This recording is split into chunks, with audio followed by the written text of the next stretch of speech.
Olá pessoal, vamos começar agora a discutir a parte de teoria e metodologia da história. Então esta aula 1 vai falar sobre a natureza do conhecimento histórico. Muito bem, então o que nós precisamos aí tomar como ponto de partida?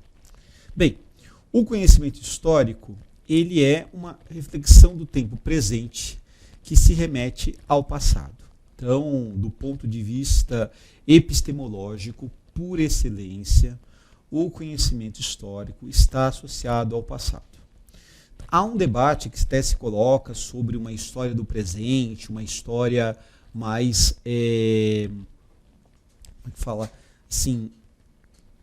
imediata, mas, de um modo geral, o que se define como história é a compreensão deste tempo passado. Então, esse passado, o que acontece? Ele acaba sendo resultado de uma reflexão que uma determinada geração produz em relação a uma geração anterior ou muito anterior e assim por diante. Então, eu acho que esse é o ponto de partida.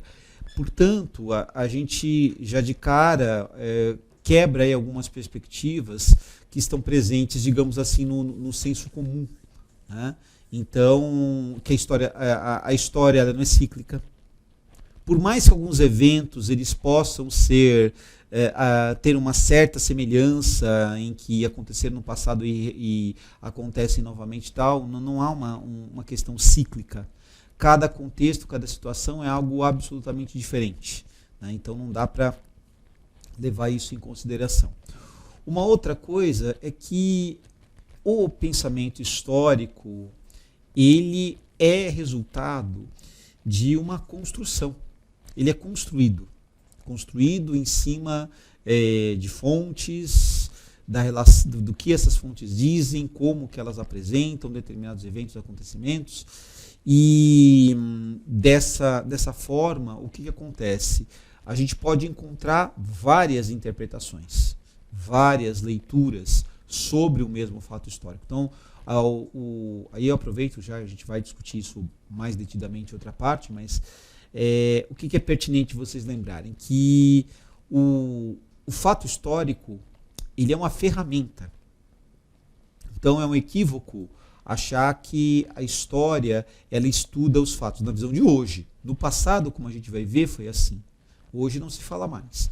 Então, o fato hoje ele é visto como uma ferramenta a partir da qual os historiadores trabalham, analisam, né, as fontes e, com isso, conseguem criar o quê? Uma interpretação sobre o passado. Agora, vale lembrar que, quando a gente fala de história, é bastante comum acontecer a circunstância que envolve o quê? É verdade que tal coisa é assim, é verdade que é isso, é verdade. Então, naquela visão um pouco presente aí na questão do senso comum, que é o conceito de, assim, a relação, né? Verdadeiro-falso. Né? E, então, isso está envolvido com a reflexão sobre o conhecimento histórico, mas o que dá para dizer assim é que a história ela vai lidar com a ideia de verdade, com o conceito de verdade, vai se amparar em fontes para poder construir essa verdade, só que isso foi mudando ao longo do tempo. Então, já tivemos épocas, por exemplo, na antiguidade, em que dava-se como real acontecimentos registrados no texto bíblico. Então, o que está ali registrado no texto bíblico, para determinada época e contexto, de fato aconteceu. Não é uma visão que se tem hoje. Então, isso é um ponto bastante importante, um ponto bastante estratégico de pensar. E assim, vale também dizer que não existe uma verdade histórica com V maiúsculo. Então, o que eu vou várias vezes retomar essa questão, relembrar por conta de outros temas e recortes que a gente tem aí para abordar, mas não existe uma verdade única em história. Porque o que acontece? Se eu tento impor uma verdade única, eu estou impossibilitando o quê? Novos questionamentos, novas hipóteses, novas análises, enfim, eu estou criando aí uma barreira. sobre o conhecimento histórico. Então, isso é uma coisa que é bastante importante. E assim, dentro do contexto da construção desse conhecimento histórico, o que a gente observa também? Uma dinâmica que é essa relação com o mito. Então, mitos que aconteceram, que ocorreram, tidos como verdade.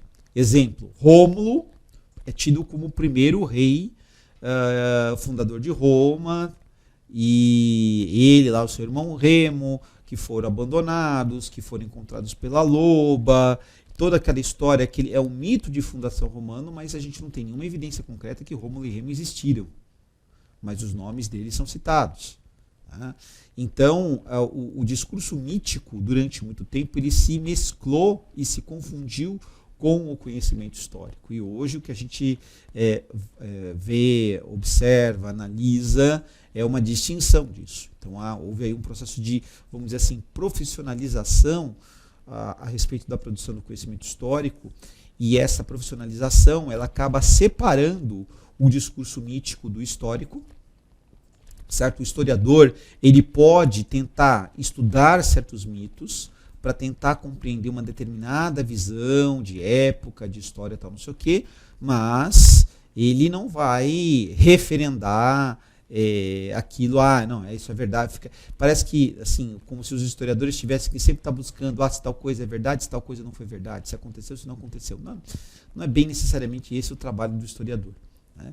E ao longo dos séculos, da antiguidade, Idade Média, Idade Moderna e mesmo na Idade Contemporânea, a gente vai ver o quê? Uma intrínseca relação do conhecimento histórico com o poder. Então, no passado distante, quem teve direito à história? Os grandes líderes, os governantes, os comandantes, os grandes personagens. Então você tem uma história que ela foca em um indivíduo e como se esse indivíduo fosse uma espécie de projeção de todo aquele contexto. Né? Então nós falamos das vitórias de Júlio César, mas Júlio César não guerreou sozinho.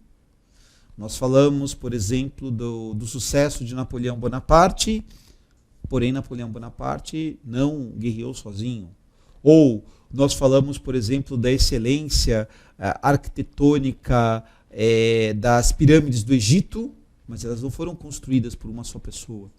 Tá? Então, existe aí um anonimato gigantesco, né, a respeito de outros que somem na história, e os grandes nomes, os grandes líderes.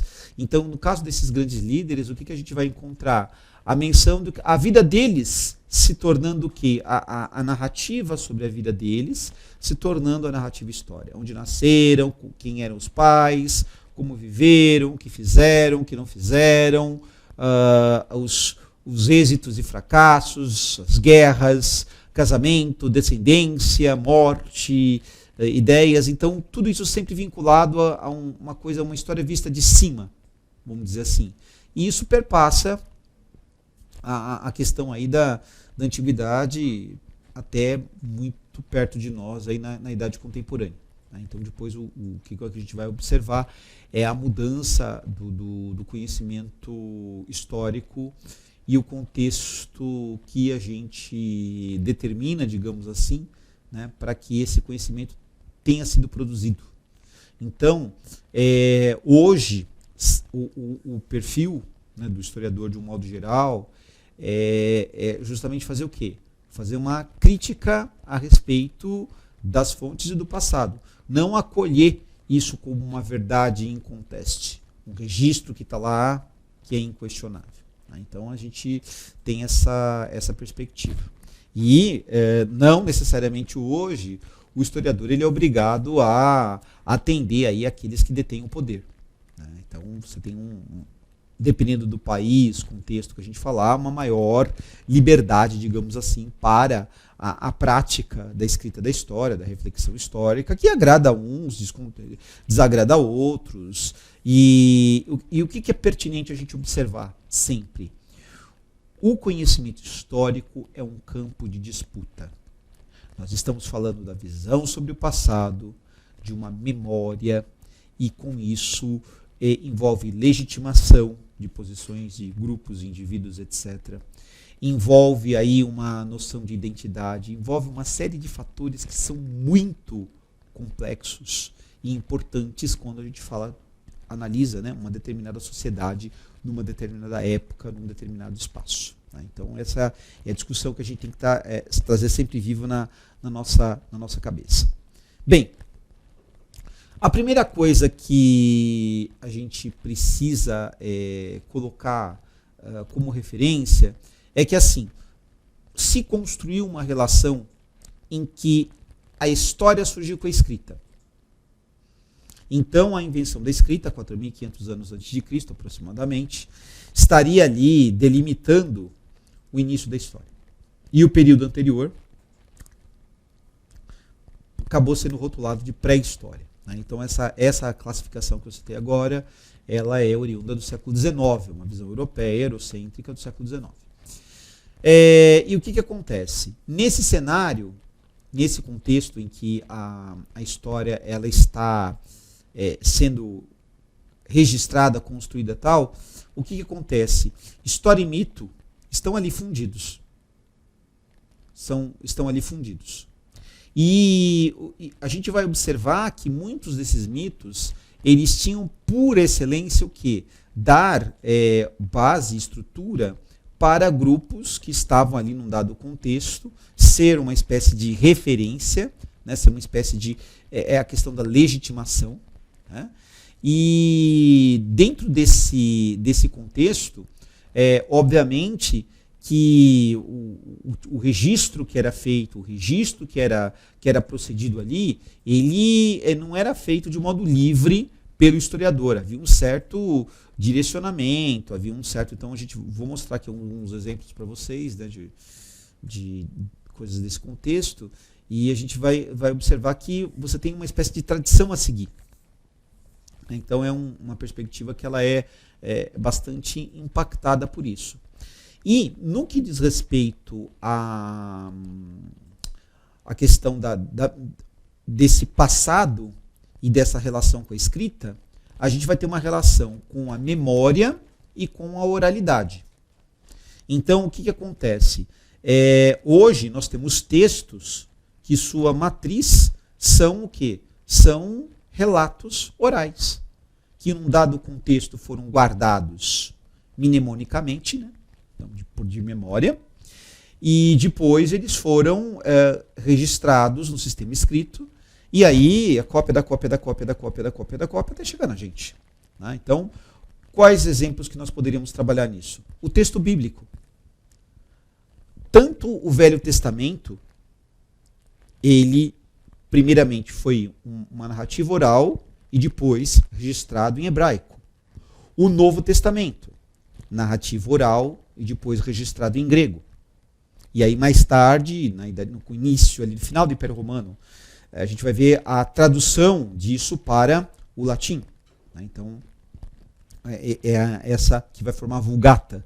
Né? Então, o texto medieval usado no contexto aí do século V até o século, pelo menos, XX, até a segunda metade do século XX, depois quando a Igreja Católica começa a usar de modo mais efetivo, pós-Concílio Vaticano II, 1963, a questão da missa na língua local e do texto bíblico referendado pela língua local. Né? Então, a Vulgata tem as suas raízes lá na crise do Império Romano. A Ilíada e a Odisseia, que são atribuídas a um nome, esse nome chamado Homero. É sabido que ele não existiu, uma pessoa de carne e osso, mas foi dado esse nome para essa autoria. Mas isso daí são narrativas que percorreram vários momentos ali, vários séculos, tal. Depois elas foram compiladas e viraram um conjunto de poemas que nós conhecemos. Então, o que acontece? A gente vai observar em diferentes contextos e sociedades o significativo grau de legitimidade que o texto escrito passa a ter em relação à tradição oral e como que a história intrinsecamente vai se constituindo aí essa relação com o texto escrito. Né? Então é uma coisa que vai ficar assim marcada por vários séculos. Né? Muito bem. Nessa imagem que nós observamos aqui, nós temos aí algo que era colocado ou pintado na parede de uma tumba, ou também escrito num papiro. Então, lembrando, papiro, fibra vegetal prensada, né? O papiro é uma planta arbustiva de beira d'água, de rio, de lago, né? Dá um caniço de 1 metro e pouco aí de altura, mais ou menos, fibroso, que era cortado, né? Que era aberto, prensado, as fibras, e aquilo virava um suporte para a escrita. Né? Então, em cima do papiro que era feita a escrita. E o que vocês estão vendo aí é a escrita hieróglifa. Hieros, né? Sagrado, glifos, escrita. E assim, tudo que vocês estão vendo aí são hieróglifos. Não são apenas os pequenos símbolos que vocês podem observar nas pequenas colunas aí no meio da imagem e na parte superior. Mas aquilo que para a gente, assim, olhando de modo desinformado e falaria de figuras escritas, não. Tudo aí está escrito. E o que acontece? Aqui nós temos uma circunstância que era o percurso que a alma faria junto ao mundo dos mortos para poder entrar nele. Né? Então, observando aqui a imagem, vocês têm o morto, esse sujeito vestindo branco, acompanhado do deus Anubis, que ele aparece aqui, o corpo de homem e cabeça de chacal. Ele é o deus dos embalsamadores. Né? O chacal é um animal que é uma espécie de cão selvagem, né, de áreas desérticas, que se alimenta de carcaça, entre outras fontes, né, de comida. Mata também animais vivos e come carne fresca, mas come muita carcaça. E então ele está ali guiando o morto. O morto teria o seu coração pesado, então a gente vê na sequência o Anubis calibrando ali a balança, e nessa balança ele coloca ali o coração. Então o que acontecia? O morto ele tinha as suas vísceras retiradas, os órgãos retirados, e eles eram embalsamados e colocados em vasos ao lado do corpo. E o corpo todo era embalsamado também. E um dos órgãos extremamente importantes era o coração. Então o que acontecia? O coração era colocado nessa balança, e no outro prato aqui da balança, uma pena. Qual é a ideia? Que se ele fosse um homem honrado, justo, honesto, de coração, portanto, puro, o coração seria mais leve ou no máximo igual que o peso de uma pluma. Porque se o coração dele fosse pesado, demonstraria erros, falhas, faltas, uma conduta ruim em vida. E aí o coração dele seria tirado pelo Anubis para esta criatura aqui, que é metade hipopótamo, metade leão e a cabeça de crocodilo. Né? E esse espírito ficaria perdido entre o mundo dos vivos e o mundo dos mortos, sofrendo pela eternidade. Né? Mas como a gente observa aqui na imagem, a gente consegue ver que a pluma está mais pesada, o coração está mais leve. E na sequência aqui tem uma outra figura que é do deus Thoth. Deus Thoth é o deus da escrita, e ele tem o corpo de homem e a cabeça da Ibis. Ibis é uma ave pernalta, que nem a cegonha, a garça, né? Mais ou menos assim, que vive em beira de rio, de lago. Então ele está ali, o deus Thoth, anotando o resultado do julgamento. E na sequência, a alma do morto é apresentada por um deus, que tem corpo de homem e cabeça de falcão, que é o deus Horus. E ele está sendo apresentado para quem? Para aquele que seria o senhor do mundo dos mortos, que está sentado num trono, em cima de um estrado, com a coroa na cabeça, com o chicote e o cetro na mão, tendo suas esposas atrás, tal qual o próprio faraó. Quem seria esse? Osíris. Então, a alma desse indivíduo aqui foi aprovada.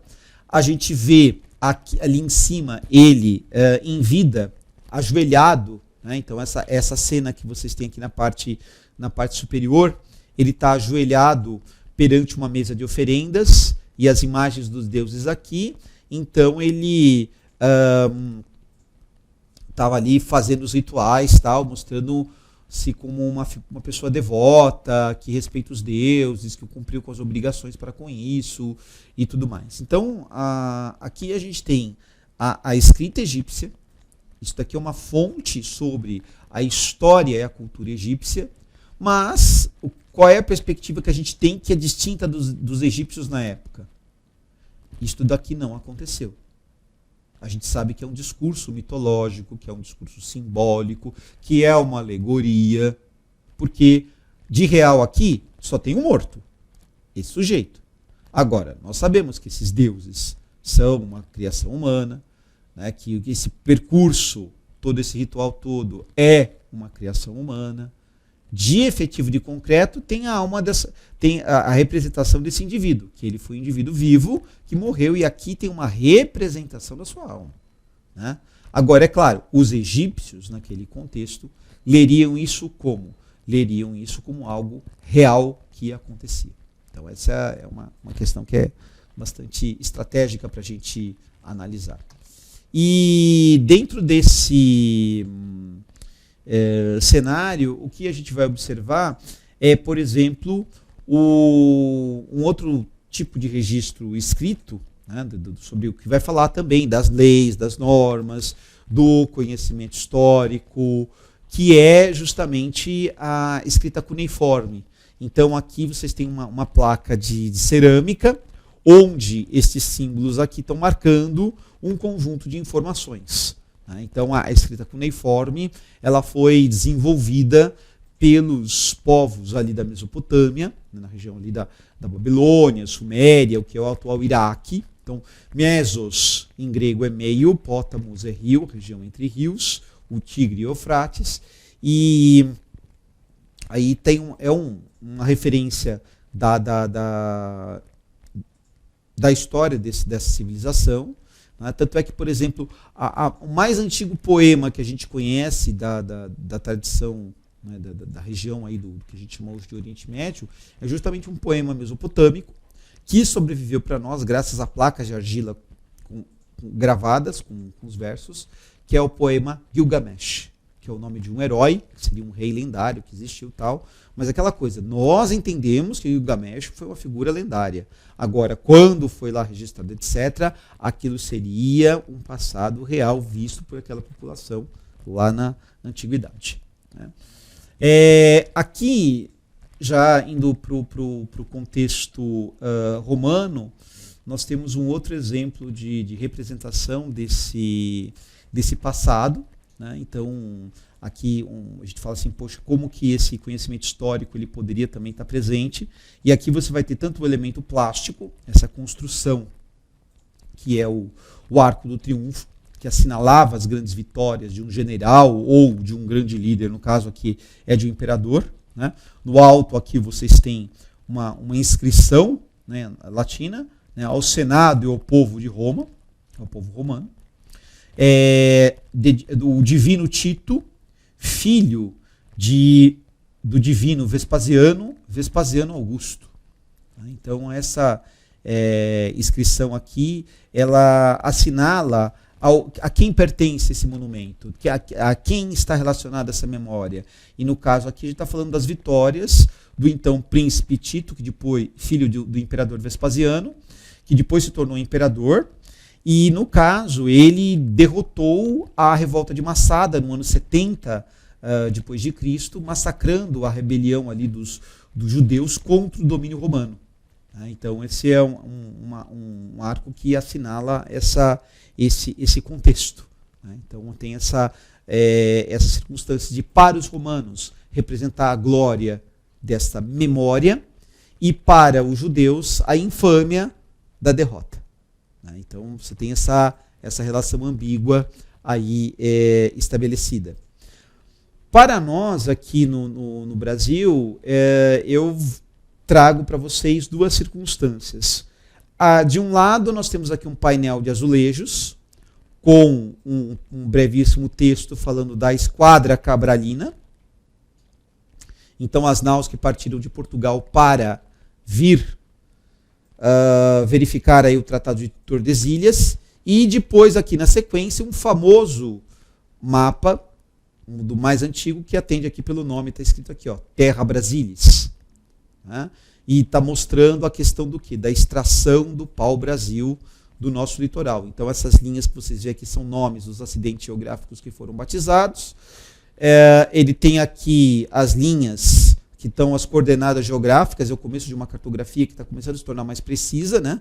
Então aqui as latitudes, como a gente vê na horizontal, e a rosa dos ventos, mas existe o elemento artístico aqui presente também, né? Então aqui a gente vê a cena dos índios cortando, empilhando o pau-brasil, a gente vê aqui os animais aí presentes, aves voando, animais terrestres. Então, tanto esse painel de azulejos quanto este mapa aqui, ele traz aí um conjunto de informações que tem a ver com o conhecimento histórico. Então a gente não pode, digamos assim, perder esse contexto, né? Que o conhecimento histórico ele vai sempre sendo construído geração a geração, contexto a contexto.